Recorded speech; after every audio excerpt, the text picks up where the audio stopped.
Hey everyone, this is Nicholas from Composer doing a review of the Samsung Galaxy J2 Pro. So the J2 Pro is somewhere in between budget and mid-range, and it's an Android phone like all or at least the majority of the Samsung models.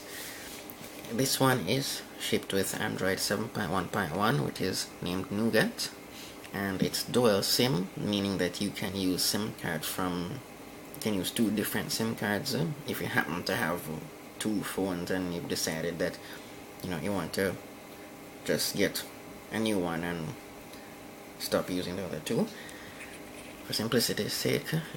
And so not having to carry two phones in your pocket is great, obviously. And it has a quad-core processor at 1.4 GHz per core, a QHD Super AMOLED display. For those who are wondering, an AMOLED display is AMOLED refers to a member of the organic LED family of technologies. So organic LED, this means that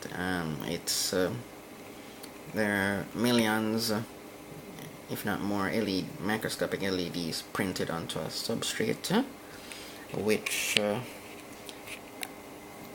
are adjusted intelligently to generate the picture on the screen.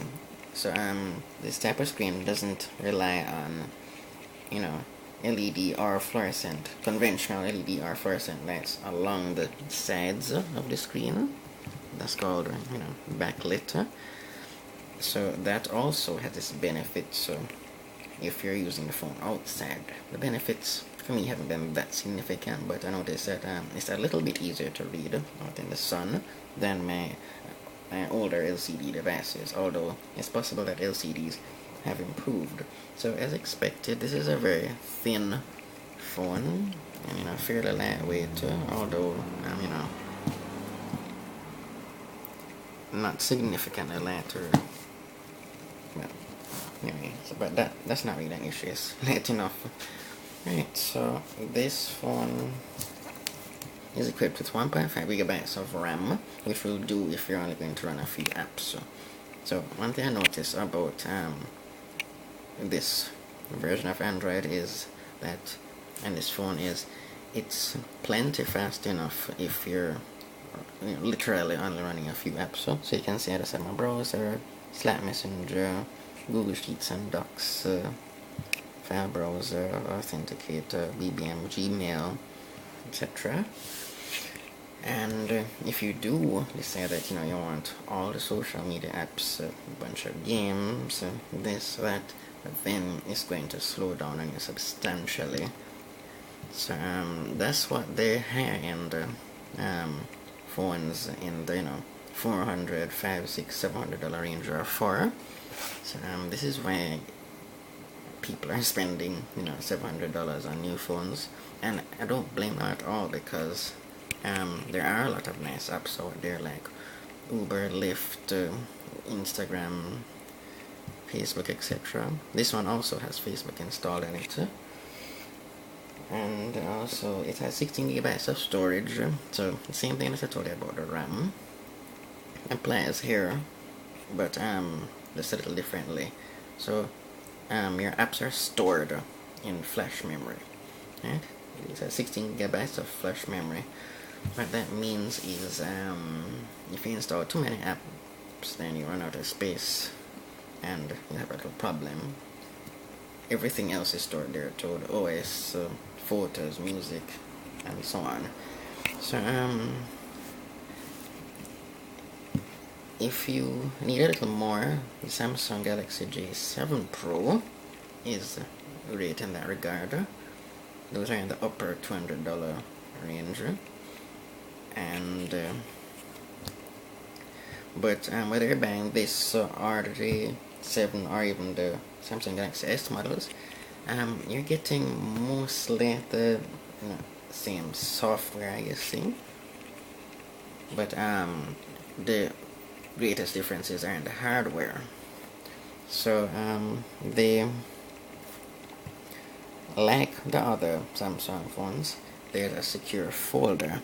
So what the secure folder does is it provides an isolated environment for your apps and your and any other files which you may want to put in there. So if you decide that you have some photos that you don't want invasive apps to get access to, or documents, or even if you're using okay, that's never happened before, right? And anything you want to keep private, including apps, you can copy it to the secure folder or install it in there. Right, so I'm logged into the secure folder. So as you can see, I put a few things which I wouldn't want to be accessing my contacts, and which I wouldn't want anybody to access too easily if I had left them my phone, like in public, if someone wants to make a call or anything like that. Or also if my phone gets lost or stolen, it provides an additional layer of protection. So it's definitely good for that. Messenger is in there, Facebook Messenger, and it also has some neat notification settings, like you'd find on most Android apps. Let me just see if I can bring that up for you real quick. So you can you have full control over notifications. You can have them. Let me just go to a particular app there. You can make it show notifications on the lock screen. You can hide the content of the notifications. So if I selected hide content, it would, and I got a BBM message, it would just say BBM, and then, but it wouldn't actually show you the message itself. So that's good for determining if a message is coming in, you can know which app is coming from, but without letting everybody in your office see your messages. And also, so that's a neat feature. You can also show the icons for those notifications as well for the apps. So what else it comes with? In the device maintenance section, you'll see it comes with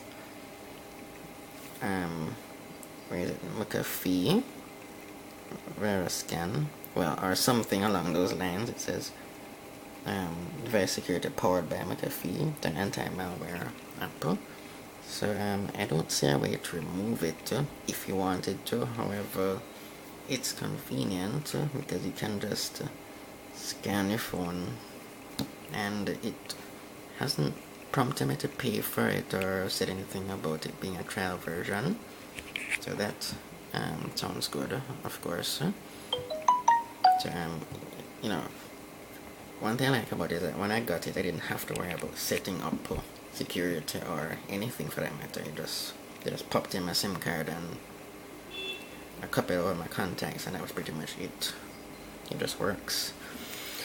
So overall, this has been a very nice phone. It has a micro SD card slot, of course, and if I didn't mention it already, it's dual SIM, so you can put two of your SIM cards in there if you have two different numbers that you don't want to give up and don't want to have to carry two phones in your pocket. And it also comes with the basics which you'll find with other Samsung phones as well, like Samsung Notes.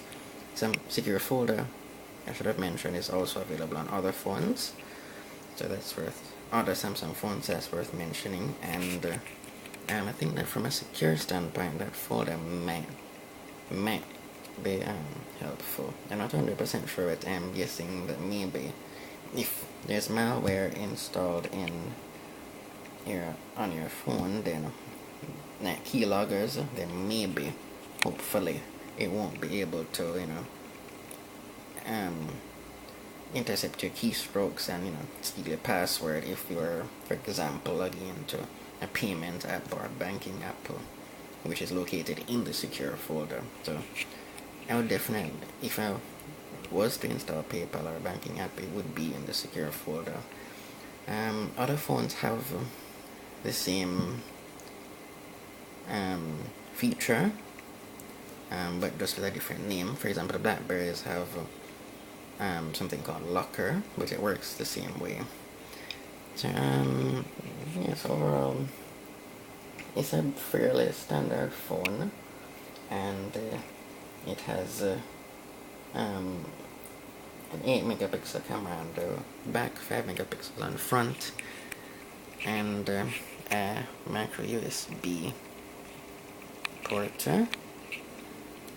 not USB-C like some newer phones have, but USB-C is definitely something to look out for if you're interested, because it's faster. And let me just show you the back. Alright, so that's pretty much it. Thanks for watching.